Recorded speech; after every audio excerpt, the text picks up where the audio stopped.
మగువా మగువా లోకానికి తెలుసా నీ విలువా. సహజంగా ఒక స్త్రీకి గృహాన్ని కానీ లేదా పెళ్లి చేసి అత్తవారింటికి పంపించిన తర్వాత ఏమీ తెలియని వయసులో స్టార్టింగ్ నుంచి కూడా ఎండింగ్ వరకు కూడా తన ఒక బాధ్యతతో తన కుటుంబాన్ని ఎంతో చక్కగా కట్టుకుంటుంది. నా పేరు రేణుకమ్మ. 25 సంవత్సరాల నుంచి చేస్తున్నాను. 5 గంటలకు లేచి మీసిన రోడ్ మార్కెట్కి వచ్చి సరి చేసుకుని మేము ఇక్కడ 6ంటికల్లా వస్తాం. 6ంటికి వస్తే 3 వరకు ఉంటాం రోడ్డు మీద. ఫస్ట్ నుంచి నాకు ఏ పని రాదు. ఈ బేరమైనా నేను బయటికి వెళ్తేనే అలాగే మా ఇంట్లో గడుస్తుంది లేకపోతే. మా ఆయన గారికి చేపలు కుదరదు, తెలవదు. మా పిల్లలు ఎవరికి తెలవదు. నాకు ఒక్కదానికి. ఆడవారైనా మగవాళ్ళైనా వాళ్ళకి సపోర్ట్ చేస్తూ అన్ని విషయాల్లో ముందుకు తీసుకువెళ్తే ఆడవారిని ఇంకా సమాజంలో స్త్రీ చాలా బాధ్యతగా సమాజాన్ని చాలా గొప్పగా తీర్చిదిద్దగలదనే అభిప్రాయం నాకు ఉందండి. శ్రీమతి సావిత్రిబాయి పూలే తన హస్బెండ్ కూడా తనకి ఎంతో సపోర్ట్ చేశారు. ఆడవాళ్ళకి ఎడ్యుకేషన్ అనేది ఎంత ఇంపార్టెంటో అనేది తను చెప్పి తను ఫస్ట్ టీచర్ అనమాట. సో ఆ రోజుల్లో తనని చాలా ఇబ్బంది పెట్టారు. స్త్రీలకి ఎడ్యుకేషన్ అనేది వద్దు, ఉండకూడదు అని ఆవిడని చాలా ఇబ్బంది పెట్టినప్పటికీ కూడా ఆ ఇబ్బందులన్నిటిని కూడా ఎదుర్కొని తను ఎంతోమందికి విద్యాబుద్ధులు నేర్పించినటువంటి మొదటి మహిళ సావిత్రిబాయి పూలే అండి.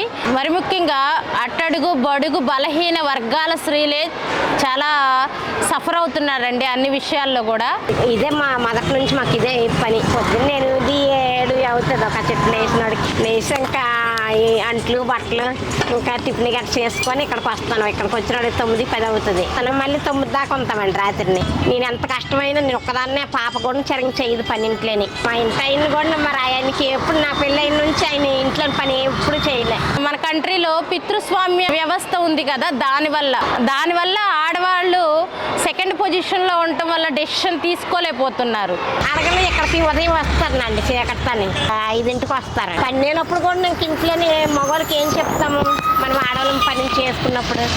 మరి అక్కడ భార్య భర్త ఇద్దరు కూడా సమానంగా సంపాదిస్తున్నారు. కానీ సాయంత్రం ఉద్యోగం చేసి సాయంత్రం ఆడవాళ్ళు ఇంటికి వెళ్ళేసరికి ఇంటి పని మొత్తం అంతా ఆడవారి కోసం వెయిట్ చేస్తూ ఉంటుంది అనమాట. దాని విషయంలో భర్త మాత్రం పంచుకోవడం లేదని అనుకుంటున్నాను నేను. ఇంటికన్నా నేను తగిన వరకు నేను చేసుకొని ఇక్కడికి వస్తాను. ఎంత బాగా పడుకుని మా పాప కూడా నందు కనీసం తిన్నావా లేదని బాధ కలుగుతుంది. అప్పుడప్పుడు పని చేసిన ఇల్లు లేకుండా ఉంటుందని ఒక చుట్టూ నాకు బాధగా ఉంటుంది. కొన్ని మగవాళ్ళంటే మగవాళ్ళు అనరులే. మా పిల్ల కూడా నందు ఎప్పుడు బాగా పని.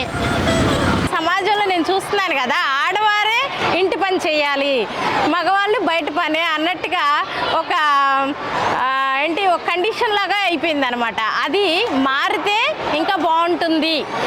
మన కంట్రీలో మగవాళ్ళు వంట పని చేయకూడదు, ఆడవారే చేయాలి అనే వర్షన్ ఉంది. నా చిన్నప్పటి నుంచి మా మమ్మీ ఎన్నో సఫర్ అయ్యింది. ఫాదర్ లేరు, మా మమ్మీ అక్క నాకు ఇన్స్పైర్. తన పేరు దేవి. తను 7th దాకా చదువుకున్నారు. కొన్ని మంత్స్ తర్వాత తనకి మ్యారేజ్ చేసేసారు పెద్దవాళ్ళు.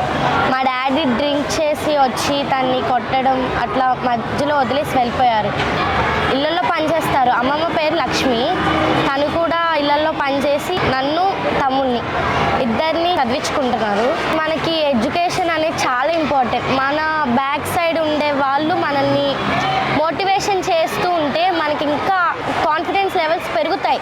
చెప్పుకోవాల్సిన విషయం ఏంటంటే చాలా వరకు ఆడపిల్లలు బయటకు వచ్చి చదువుకుంటున్నారు, చక్కగా చదువుకుంటున్నారు, ఉద్యోగాలు చేస్తున్నారు. కొన్ని ఫ్యామిలీస్లో ఆడపిల్లల్ని బయటికి రానివ్వటం లేదు. వాళ్ళు చదువుకుంటే వీళ్ళు పెళ్లి చేసిన తర్వాత మాకేమి ఇస్తారులే, అంతా భర్తకే పెడతారు కదా అని తల్లిదండ్రులు కొంతమంది పిల్లల్ని చదవనీయకుండా కొంతవరకే చదివించేసి పెళ్లి చేయటం వల్ల వాళ్ళ డెవలప్మెంట్ అనేది ఆగిపోతుంది అక్కడతో. అంటే స్కూల్లో కేవలం సబ్జెక్ట్స్ మాత్రమే కాదు, రియల్ లైఫ్లో ఎదుర్కొనే సిచ్యువేషన్స్ కూడా ప్రతిదీ పిల్లలకు అవగాహన కల్పిస్తే వాళ్ళు ధైర్యంగా ఫేస్ చేయగలుగుతారనేది నా ఒపీనియన్. ఈక్వాలిటీ అనేది వస్తేనే తల్లిదండ్రులు కూడా అబ్బాయిలకు మాత్రమే మంచి చదువులు, ఉన్నత చదువులు ఇవ్వాలనే ఆలోచన పోయి చదవగలిగిన పిల్లల్ని కూడా చదవనీకోకుండా పెళ్ళిళ్ళు చేసేస్తారు కదా. అలాంటి పిల్లల్ని చదివించి గొప్ప ప్రయోజకుల్ని చేస్తే తల్లిదండ్రులు ఇంకా సమాజం ఇంకా డెవలప్ అవుతుందనేది నాకు అభిప్రాయం ఉందండి. మా ఫ్యామిలీ మెంబర్స్లో ఆడపిల్ల ఆడపిల్లల్ని అంత త్వరగా మ్యారేజ్ చేయం. వాళ్ళు మంచిగా చదువుకొని మంచి స్టేజ్లో సెటిల్ అయ్యేంత వరకు వాళ్ళ ఫ్రీడమ్ వాళ్ళకి ఇస్తాము అని మా పేరెంట్స్ సపోర్టివ్గా ఉన్నారు నాకు. అలాగే మీరు కూడా మీ ఇంట్లో ఆడపిల్లలకి వాళ్ళ బ్యాక్ బోన్లా మీరు సపోర్టివ్గా ఉండి ఇంట్లో మగపిల్లలకి ఎంత ఫ్రీడమ్ ఇస్తామో ఆడపిల్లలకి వాళ్ళ బాధల్ని వాళ్ళ కష్టాన్ని చెప్పుకునే ఫ్రీడమ్ ఇస్తే వాళ్ళు కూడా అంతే హ్యాపీ ఫీల్ అవుతారు. నేను మార్నింగ్ లేచిన దగ్గర నుంచి ఎవ్రీడే ప్రతి సిచ్యువేషన్ని కూడా అంటే వాళ్ళు ఏదైనా మిస్టేక్ చేస్తున్నారంటే నేను ఇమ్మీడియట్గా దాన్ని కరెక్షన్ చేస్తాను. ఆ స్త్రీలైనటువంటి మనము ఏ సమస్య వచ్చినా కూడా ఎదుర్కొని మనం ముందుకు ఫార్వర్డ్లోనే వెళ్ళాలి కానీ వెనక్కి మాత్రం తిరిగి ఉండకూడదు. ఏదైనా ప్రాబ్లం వచ్చి అమ్మ ఇట్లా అయ్యింది అని ఇంట్లో చెప్తే ఫస్ట్ ఒకటే చెప్పిద్ది మమ్మీ, ఆడపిల్ల ఎప్పుడు వీక్గా ఉండకూడదు, స్ట్రాంగ్గా ఉండాలి. ఈ సమాజంలో ఆడపిల్లకి ఇవ్వాల్సిన గౌరవం ఆడపిల్లకి ఇవ్వాలి. నాకు ఇచ్చిన మోటివేషన్ మా అమ్మమ్మ. కాబట్టి ప్రతి ఆడపిల్లకి తన ఫ్రీడమ్ ఉండాలి, చదువుకునే హక్కు ప్రతి ఆడపిల్లకి ఇవ్వాలి. సావిత్రిబాయి పూలే లాంటి గొప్ప మహిళలను ఆదర్శవంతంగా తీసుకుని ధైర్యంతో ఎదుర్కొని ముందుకు వెళ్ళాలని ఈ యొక్క మహిళా దినోత్సవం సందర్భంగా మహిళలందరికీ కూడా శుభాకాంక్షలు తెలియజేసుకుంటున్నాను. అటు ఇటు అన్నింటా నువ్వే జగమంతా, పరుగులు తీస్తావు ఇంట బయట, అలుపని రవ్వంతా అననే అనవంట, వెలుగులు